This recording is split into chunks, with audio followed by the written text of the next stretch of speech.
of the presidential election that took place a little under a month ago, there's been a tremendous spike in hate crimes, violence, fear, and intimidation. Sounds like all the ingredients for stuff like a civil war or ethnic cleansing or some big upheaval, right? But this is happening in middle schools and high schools all across the United States. That's the topic of our discussion today on Deen Talk. All that and more when we return.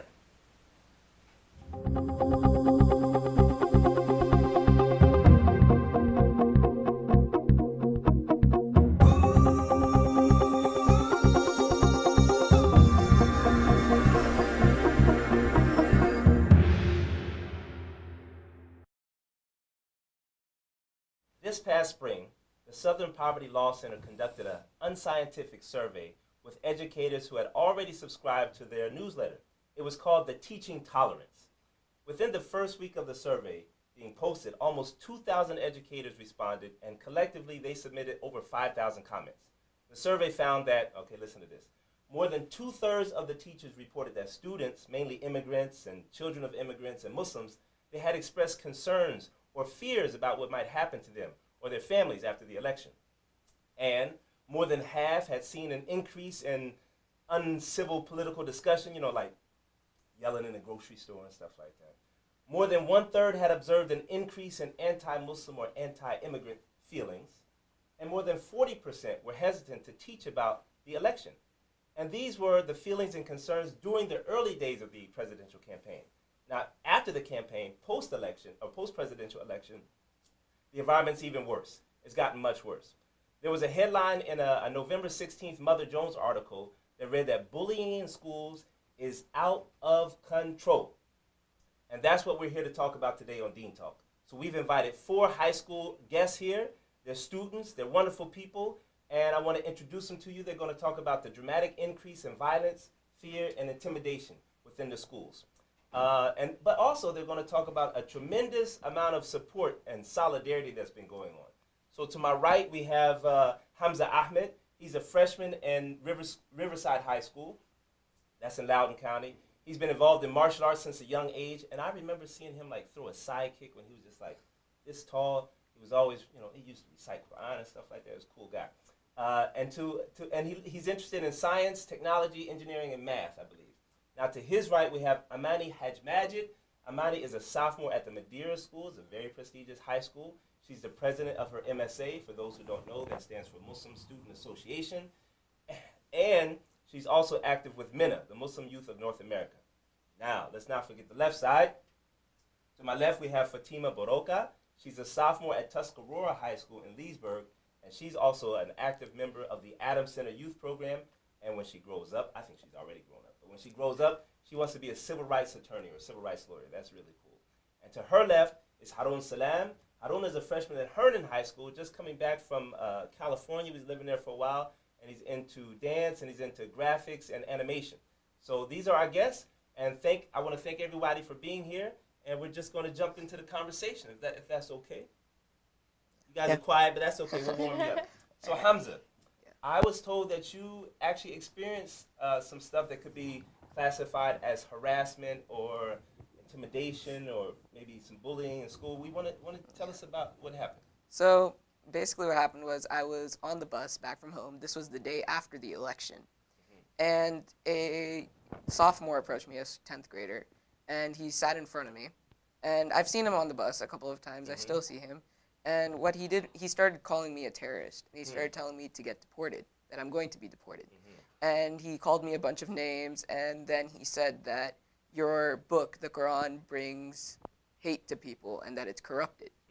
So I was ignoring him, but he kept on doing it throughout the whole bus ride. In your face. Yeah. I was sitting and he was in front of me and he was looking back at me. Little does he know you've been studying martial arts since a young age. Yes, he does not know that. But so I basically told him to go and find proof for me at the end, because he kept on telling me that your book is corrupted. So I told him to go and find proof, and if you can find proof, then come to me and show me where it is.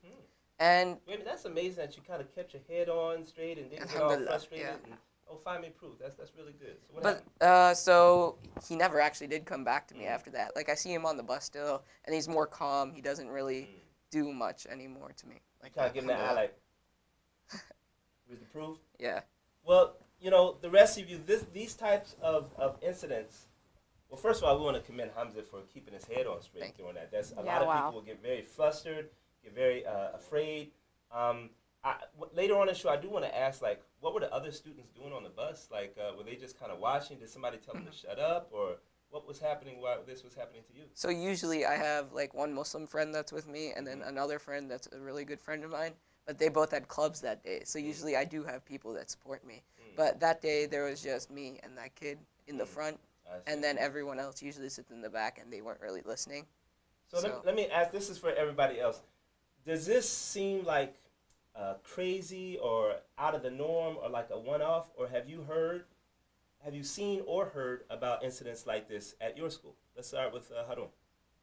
Well, I've heard like, yeah, the stuff like people in the locker room or something screaming like Allahu Akbar and being like pretend like they're blowing up stuff, and it's like, I mean, that's Was that happening more after the election or during the election, or that's all the time? well, that happens like every now and then, but especially after the election, like couple of days after, it was like blowing up, like that's. It was increasing. Yeah. Gotcha. What about you, Fatima? Well, for me, I go to a really, really educated school. I don't want to say an educated school, but everybody is very careful with what they do. So if I don't feel, they're not going to say anything to me like, oh, you're such a terrorist, but they will come to school all with their Trump gear.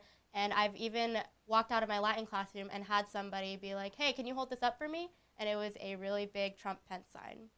And they like take a picture with you and put it on the. I said no, I had to run. I'm busy right now. Okay, I got it.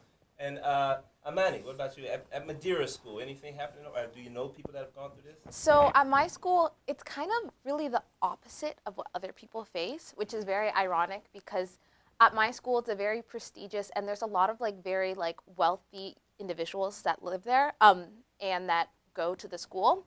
And so from a standpoint, I know a lot of people are like, there's a lot of Republicans there, probably like heavy Trump supporters, and it's the opposite. And after the election, so many girls are all wearing black, saying we're mourning America and all this stuff, like America's done. And then there's these two Trump supporters who were facing a lot of backlash from a lot of people. The Trump supporters were facing The Trump backlash supporters. from other people. Exactly. And I was telling a lot of my friends, because a lot of people were very angry with the outcome of the election. And a lot of people were saying, oh, Trump wants to do this and that and this, and he wants to hurt all these people, and starting telling people, like, go kill yourself, tell Trump to kill himself, and all this stuff. And I looked back at them, I was like, if you're angry of this man targeting people for a belief they have, why are you targeting them for a belief that they have? Whether if you think it's the right belief or not. People have to come at an approach. It's not okay to target people, especially if somebody who is a heavily like supporter of Trump targeting someone else, if they say like, I'm not a Trump supporter or something. You're bringing up some serious things like go kill yourself and things like that. I want to know, like, where is this, and we're going to take a break after this question so you guys can relax, but where is this stuff coming from? I mean, is this really coming out of the children? Because I've seen stuff online as young as elementary school, people like bullying each other. Or is it from their parents? Is it the fault of their parents not teaching them about diversity? Or is it really the fault of Trump and the things that he's been saying? What do you think, Hamza? So I think like Where's all this coming from? I think it's coming from the parents partially because they're not educating their children maybe. Okay, parents are partially to blame. Okay. Yeah, but also the election because as you can see, Trump has been saying some stuff that may not that does not resonate well with everyone, and they pick it up. Children especially, they're very like they can pick up stuff easily, and they don't know what they're saying half the time. So I think you need to be educated. That people need to educate their children about what is happening and why. Anybody agree with that? That it's a lot of fault of the parents? I do, and I also kind of think that because this election, there was very strong like certain sides that people take, and with the side like one in my area, a lot of my friends are always like, we don't support Trump because these certain reasons, like Trump's a terrible person, and that resonates with you, and like this person is a terrible person, and I don't support him. But then I was talking to a girl who is a Republican, and she was saying, I don't like Trump, but I hate Hillary more, and here are the reasons why.